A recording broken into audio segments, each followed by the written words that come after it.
head of row number 4, where Tommy Jones should be. You're absolutely right, that is vacant. Row 5, 6, 7 complete. Head of row number 8, Connor Swire not down there. Dan Hartwell has row 9 all to himself and no Stephen Harvey. So that's how they line up on the grid then for this 10-lap Reactive Parts MRO Powerbikes race, and we are underway. And that's a good launch there from the pink Yamaha R1 of David Krawiecki there. But who was that going alongside them? It could well be Luke Wallington, was it? Could be, yeah. Going up the inside then, so Krawiecki in second position. It goes a little bit wide there, and Maximus Hardy on bike number 71 says thank you very much. He goes to the inside. He'll have that inside line as they go down Hollywood for the first time of 10, but through Craners then we go over to the right, down through the left-hander. Everybody through safely there, pretty much single file the further down the order we go, but through the old hairpin go our race leaders, and they won't come back into our sight until they are through the left-hander of Schwantz, and that's where we will pick them up in just a moment's time. There's a little bit of a gap between Max Hardy in second and David Krawiecki in third place, but I believe that could well be the number 49 Honda 5-blade of Luke Wallington, the former Rookie 1000 champion. Well, let's have a look as they go in towards this second sector then, and there is Wallington, number 49, who leads the way. So it's a Honda 1-2 with the Yamaha in third place as they make the way down the back straight then in towards the Foggy S's for the first time of Askin. But tell you what, a race start in the Powerbikes, it certainly gets the adrenaline going, doesn't it? Oh, yeah. Through they go then, that's the Krawiecki in third place. Tell you what, Kieran Smith, look at the pace that he's taken out of the chicane then, up the inside of Jake Marsh. Yeah. I'll tell you what, I got a message the other day from Corey Smith, of course, Kieran's brother, and Kieran on the way in towards Melbourne Loop. That Suzuki was absolutely sideways all the way into the apex. Such bike control there. Yes. And again, he's doing this on a bike that's nearly 25 years older than the bikes around him.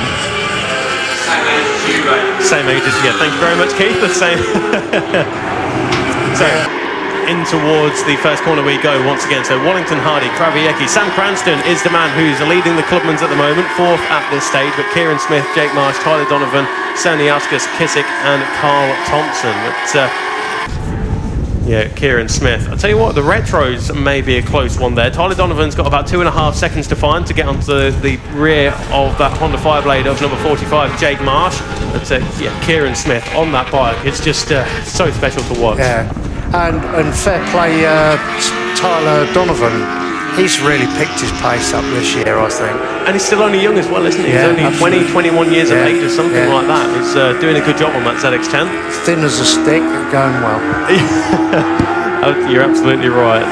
In towards sector number 2 and personal best for Wallington, as you'd expect on the first of the flying laps, but going even quicker is the 71 of Max Hardy, who again, he kind of went through the ACU Team Green Championship, went into the GP2, and he does have the race lead now, but Wallington has the inside line, breaks a little bit later, goes up the inside there. Does he run wide? No, holds the line. Nice. Yep. Very nice.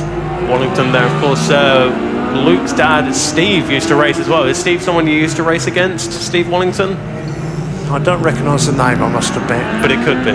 You've raced against quite a few people, I imagine, over the years. Most, I think, yeah. So across the line then, Wallington does retake the race lead, but it's a 33.0 from Max Hardy on the first of the flying laps, then 0.3 of a second quicker than Luke Wallington, the man in front. David Krawiecki 2.5 seconds behind or so, 2.3 to be exact. Smith, Marsh, as the 115 bike of Tony Keelty comes back into the paddock. So Tony Keelty, unfortunately, retiring out of the one and only Powerbike race here today. Doesn't look as though that Christian Bomber Slater didn't make the start either. In fact, Andy Houghton is not showing on the timing screen either. So no Andy Houghton, no Christian Slater, no Stephen Harvey, and no number 15 Tommy Jones either. But I can imagine that since your retirement, you've picked up quite a few people to kind of coach and give advice to. Well, I started off with a bit of a plan of just picking one or two to help through the year, but as I go up and down the paddock now, I drop off to see certain amount of people, which is getting more and more. So it takes me ages to get around the paddock now. It's all good fun, isn't it?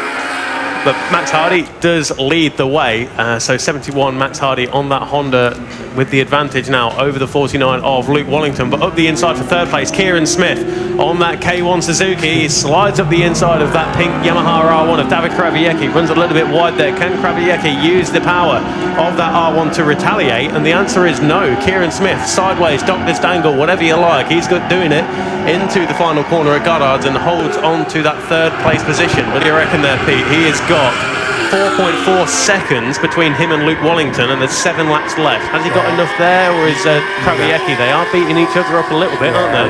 That's a bit much to think he's going to catch them new Hondas, but that's amazing what he's doing on what he's got. I raced with him last year, and I thought that must be a really special bike to be as far up as it is, but I tell you, at Snetterton, that isn't fast at all. that is Kieran riding it super hard, tell me. Oh, yeah. That's not fast down the straights, trust me.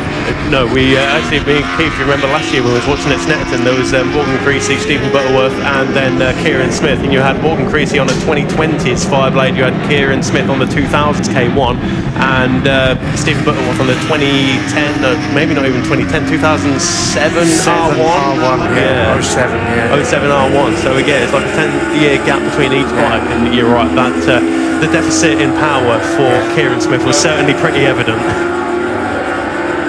So in towards the Melbourne Loop go our leading two, and Max Hardy's put a little bit of distance between himself and Luke Wallington. He went purple in sector number 1, did Max Hardy. He seems to be really getting to grips with that Honda Fireblade, and well, he first raced that Fireblade at Alton Park, and that's throwing yourself in the deep end, isn't it?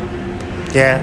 Coming up from the small bike straight onto, you know, the very latest superbike is some quite achievement to do. Yeah, I don't know what kind of power they have, but it's safe to say around about 205, 210 horsepower, maybe not, a little bit more. Oh yeah. I mean, I believe a sort of a stock Fireblade, no engine tuning, is 215.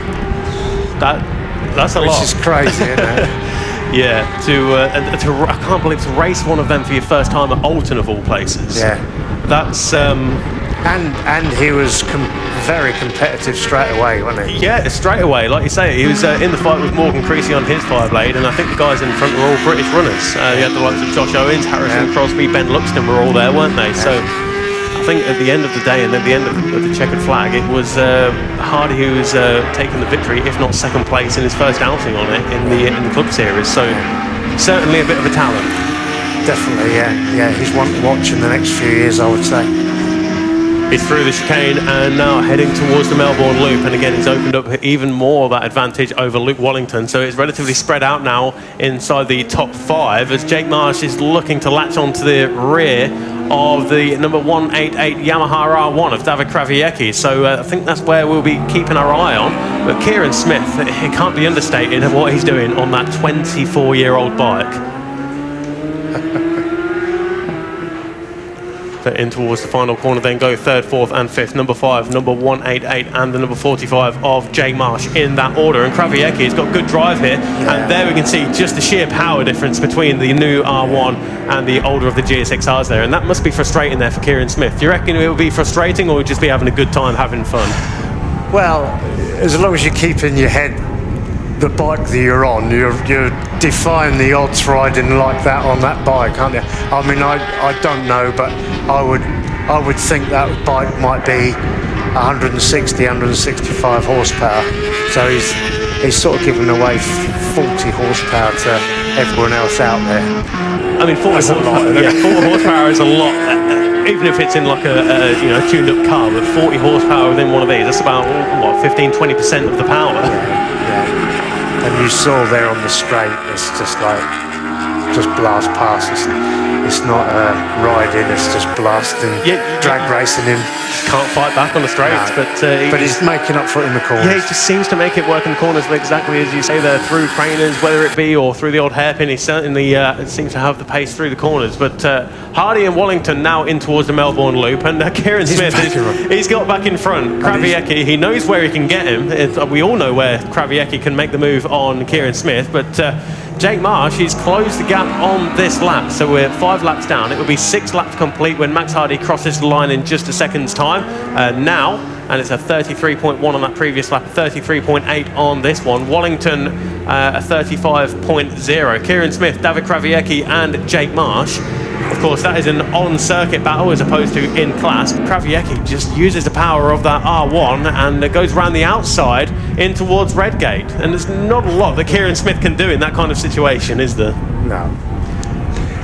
So let's have a look further down the order then. Of course, we do have the Clubmans, and it's Sam Cranston who is leading that one over Rafał Kissick by 13 and a half seconds. But Tyler Donovan, second of the Retros, he's right in the mix with all of the Clubman riders. So Sam Cranston is away with it at the front in the Clubman Thousands, but Kissick, Cerniauskas, Aaron Collins, Alex Yanni, Carl Thompson and Seb Jenkins are all there as well. And that is 6th down to 13th overall on the circuit. But that battle for third place, still there is Krawiecki in third place now, ahead of number 5 of Kieran Smith, with Jake Marsh watching it all happen in front of him. But they're out of Coppice now and heading down the back straight, and even in the slipstream, I don't think Kieran can fight back on the straights. You watch him through Foggies. If he doesn't come out in front out of Foggies, I'll be surprised. He's so quick through there. I'll tell you what, he's carrying a lot of speed on the exit there, isn't he? Yeah. So now it's the brakes. Right, my money is going to be in towards Goddard. So Krawiecki there, he's just about holding the line there. Hung it on there, yeah. And now, of course, he's got the Yamaha in front of him, but now he's also got the number 45 Honda Fireblade of Jake Marsh to contend with, and Jake fires it up the inside in towards Goddard's. They go out of sight momentarily, but it will be the 188, the 45, and the number 5 of Kieran Smith in that order. So Kieran Smith goes from a 3rd to 5th overall, has a look over his left shoulder to see what's behind, and the answer is not a whole lot, but other than clear track. Sam Cranston across the line now on the number 100 Fireblade. He is the leader of the Clubmans by quite some margin, but Kieran Smith is well away with it in the Retros. That is Rafał Kissick up next ahead of Tyler Donovan. Again, that is an on-circuit battle as opposed to in class, with Kissick being second of the Clubmans and Donovan being second of the Retros. So there's no chance that we're going to see you put in a late entry later on this year at Snetterton. Of course, it's just down the road from yourself, like we said. It's, what's that, 40 minutes or so? Tempted? The temptation will be there till the day I die, I'm sure. But, no, I think to go out and not be as... I stopped because I wasn't as fast as I wanted to be. So... I'd just be disappointed in myself, so there's no point. That is that's probably one of the most sensible things I've heard from a motorbike racer. Oh really? I've told you the same.